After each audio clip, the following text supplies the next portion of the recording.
Shalom, selamat pagi Bapak Ibu yang diberkati Tuhan. Mari kita awali pagi hari ini dengan kita menaikkan pujian dan sembah kita kepada Tuhan yang setia. Terima kasih Tuhan. Tak akan pernah ku sesali mengiring Yesus sepanjang hidupku. Lewati lembah air mata, ku saksikan kemuliaan-Mu dinyatakan. Berapapun harga yang harus ku bayar, ku kan tetap setia melayani,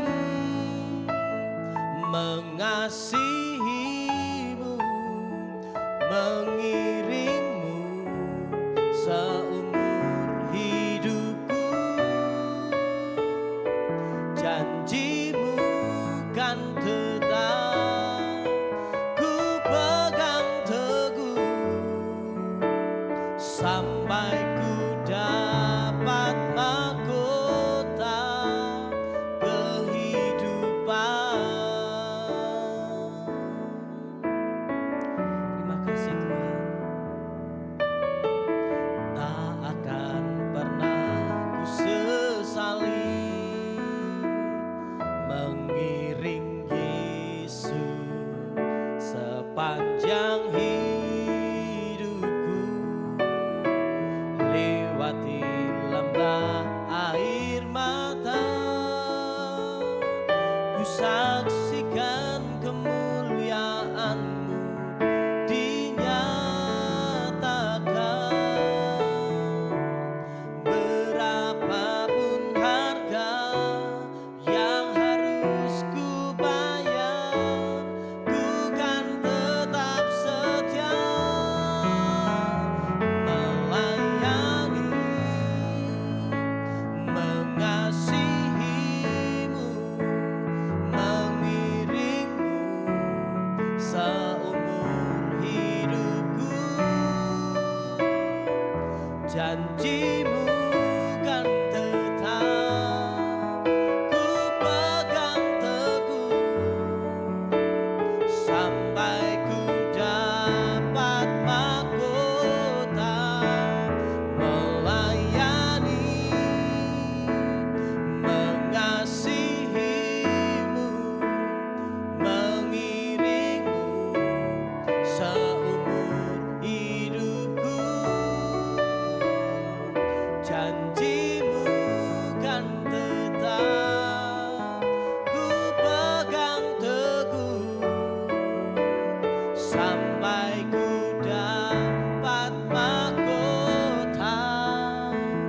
Janji-Mu kan tetap ku pegang teguh sampai ku dapat mahkota. Janji-Mu kan tetap ku pegang teguh sampai ku dapat mahkota kehidupan. Terima kasih Tuhan, kami sembah Engkau, kami bersyukur, kami mau mengikuti setiap jalan-Mu. Haleluya.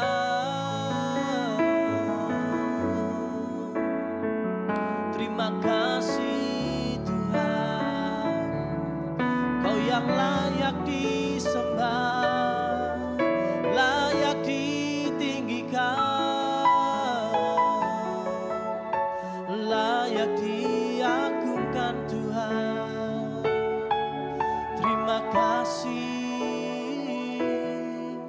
kami mau bersyukur padamu. Haleluya, haleluya, kami mau berterima kasih, kami mau menyembahmu. Tiada yang sepertimu, yang layak disembah. Haleluya.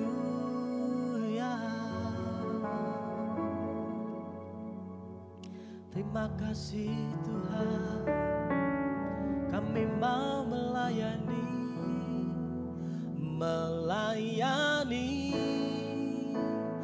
mengasihimu, mengiringmu seumur hidupku.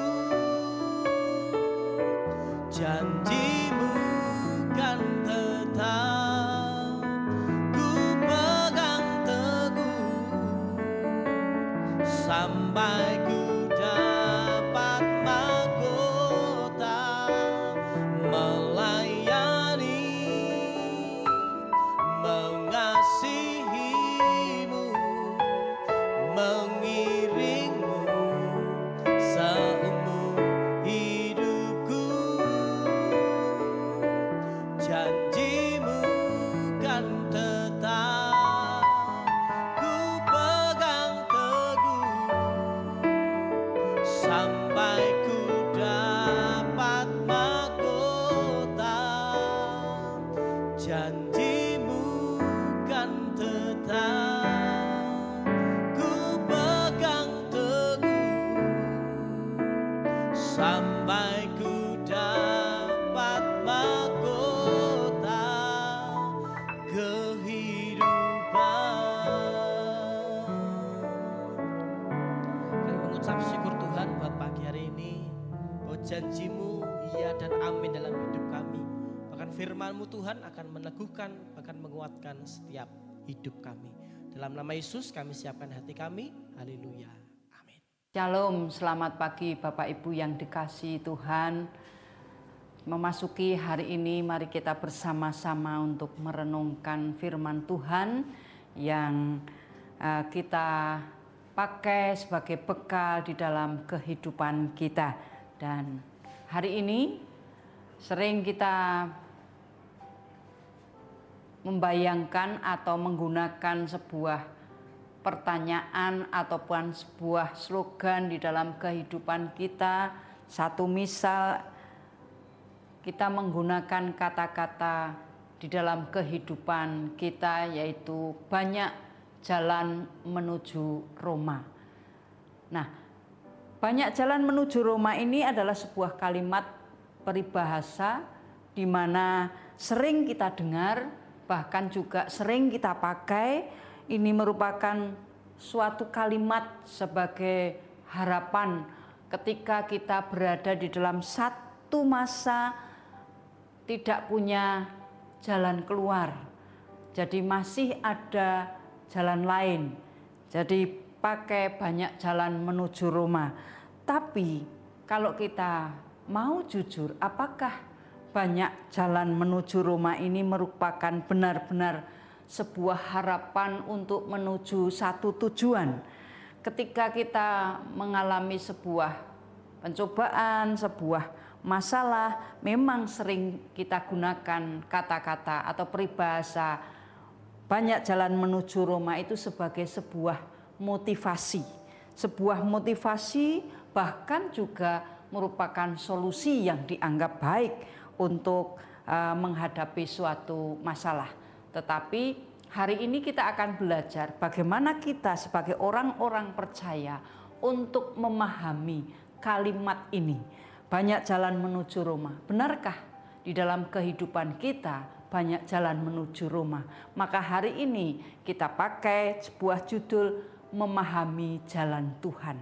Kita akan baca dari Mazmur 18 ayat yang ke-31. Mazmur 18 ayat 31 saya bacakan bagi Bapak Ibu dan saudara-saudara. Adapun Allah jalannya sempurna Janji Tuhan adalah murni. Dia menjadi perisai bagi semua orang yang berlindung padanya. Kemudian akan saya sambung dari 2 Samuel 22 ayat yang ke-31. Adapun Allah, jalannya sempurna, firman Tuhan tidak bercela. Ia adalah perisai bagi semua orang yang berlindung kepadanya. Bapak, Ibu, dan saudara-saudara yang dikasihi Tuhan, ketika kita tadi saya buka dengan sebuah peribahasa, banyak jalan menuju rumah. Di dalam kehidupan kita, sebagai orang-orang percaya, bagaimana memahami sebuah jalan Tuhan ini, memahami jalan Tuhan di dalam kehidupan kita. Karena di dalam memahami jalan Tuhan ini perlu dibutuhkan iman yang penuh, bukan hanya sekedar logika atau sebuah melepaskan sebuah ketergantungan di dalam pengertian kita sendiri. Maka ketika kita mau memahami jalan Tuhan, itu diperlukan sebuah iman yang penuh. Karena di dalam Amsal 5 ayat 5 dan 6, percayalah kepada Tuhan dengan segenap hatimu dan janganlah bersandar kepada pengertianmu sendiri. Akuilah Dia dalam segala lakumu, maka Ia akan meluruskan jalanmu. Maka ketika kita memahami jalan Tuhan, jalan itu tidak mudah. Karena sering kita justru melewati lembah kekelaman, jurang yang begitu dalam, jalan-jalan yang terjal, bahkan kita ini mendapatkan sebuah situasi yang tidak baik. Bagaimana kita ini memahami jalan Tuhan? Tetapi sebagai orang-orang percaya, orang-orang yang diberi keselamatan oleh Tuhan, kita tahu bahwa Roh Kudus itu akan selalu memimpin. Bapak, Ibu, dan saudara-saudara yang dikasihi Tuhan, memahami jalan Tuhan adalah mengajarkan sebuah sikap kerendahan hati untuk melibatkan Tuhan, untuk melibatkan Tuhan di dalam setiap keputusan hidup, sehingga kita ini mengarah pada jalan kebenaran. Nah, sebuah pertanyaan, bagaimana untuk kita ini memahami atau mengapa kita ini harus memahami jalan Tuhan? Karena seringkali rencana kita itu berbeda dengan kehendak Tuhan.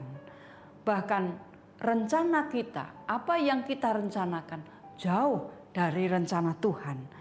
Memahami jalan Tuhan ini adalah belajar untuk membawa hati kita, bukan kehendakku, melainkan kehendakmu yang jadi. Jadi, mengapa kita harus memahami jalan Tuhan? Karena jalan Tuhan itu adalah bukan jalan kita. Maka kita harus membawa hidup kita, bukan kehendakku, melainkan kehendakmu, kehendak Tuhan yang jadi atas hidup kita. Ini adalah mengapa kita harus memahami jalan Tuhan yang pertama. Kemudian yang berikutnya, jalan Tuhan itu memang sering kita dibawa untuk menanjak yang membutuhkan sebuah pengorbanan, sebuah tenaga, sebuah kelelahan. Tetapi kalau kita menyadari ketika kita dibawa dalam sebuah perjalanan, mungkin menanjak, mungkin menurun, mungkin juga mengalami hal-hal yang sulit di dalam sebuah proses yang kita lalui, melewati jalan Tuhan. Di situ kita dibentuk sebuah karakter untuk mengenal Tuhan lebih baik.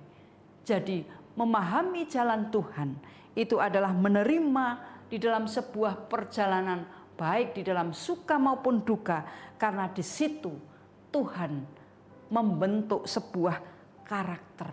Kita diproses dengan sebuah karakter di dalam pengenalan akan Tuhan. Kemudian yang berikutnya, mengapa kita harus memahami jalan Tuhan?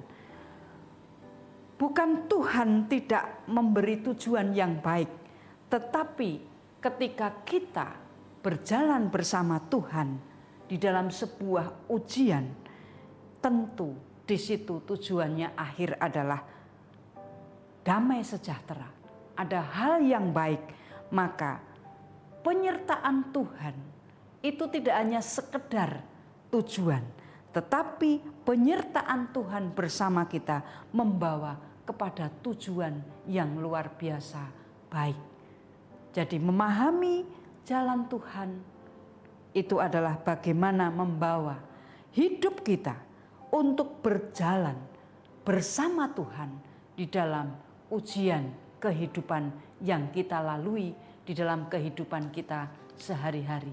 Itulah dalam sebuah pemahaman bagaimana kita memahami jalan Tuhan di dalam kehidupan kita. Dan ketika kita itu berjalan, baik itu di dalam sebuah posisi kegelapan, Tuhan menetapkan langkah orang benar, bahkan Ia menopang kita tidak sampai tergeletak. Artinya ketika kita mau memahami jalan Tuhan, ada penyertaan, ada kepercayaan bahwa ada yang menopang. Bapak, Ibu, dan saudara-saudara yang dikasihi Tuhan, jalan Tuhan adalah perisai bagi orang yang berlindung padanya. Berbicara tentang sebuah perlindungan dan pemeliharaan Tuhan di dalam kehidupan orang-orang percaya. Jalan Tuhan itu merujuk pada cara-cara Tuhan di dalam bertindak dan rencana Tuhan di dalam firman-Nya, ketetapan-Nya, dan jalan itu sempurna.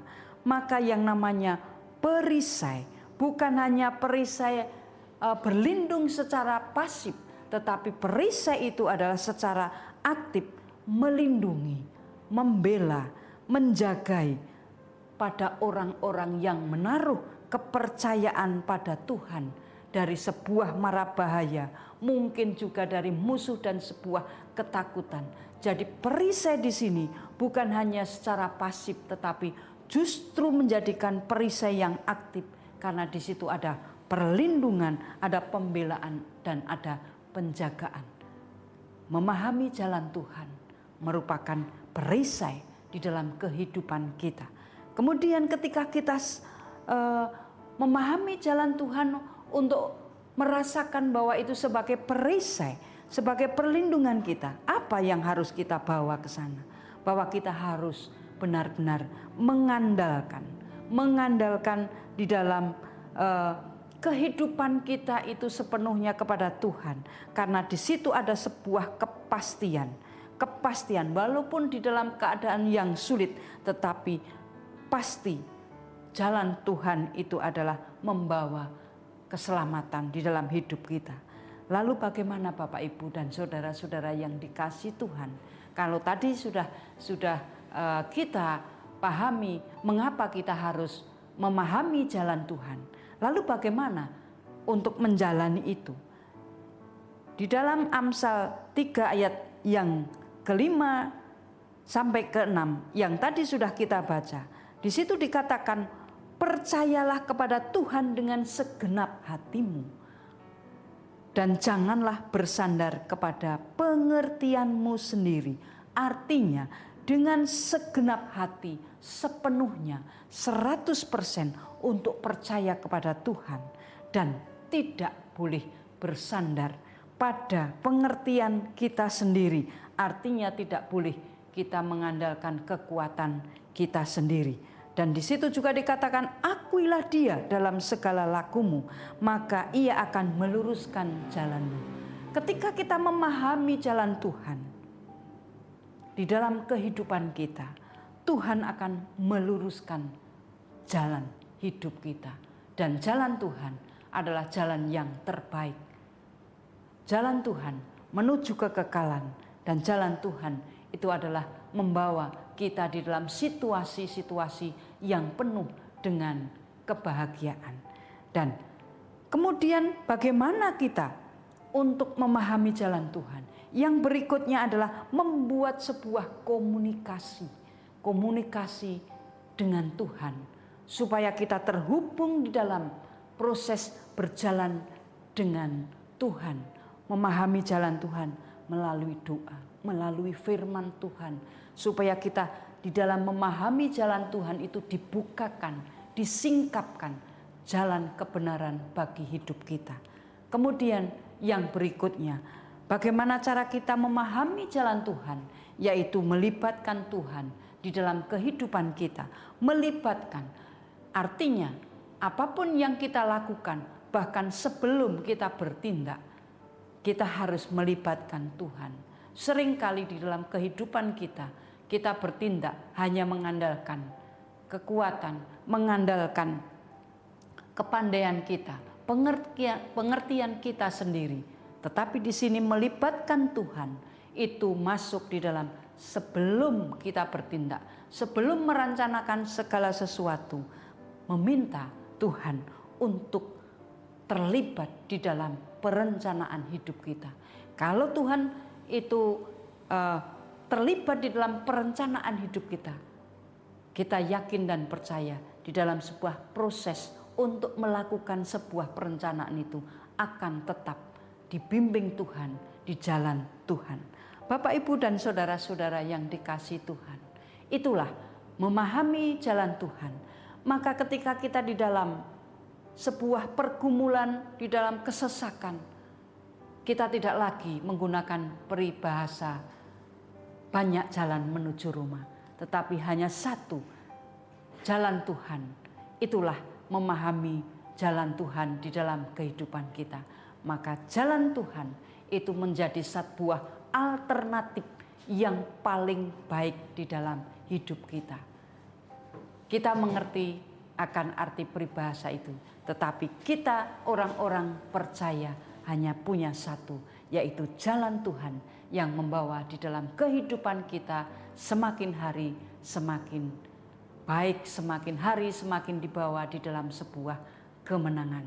Bahkan kita sudah disiapkan dengan sukacita, damai sejahtera dari Tuhan di dalam hidup kita.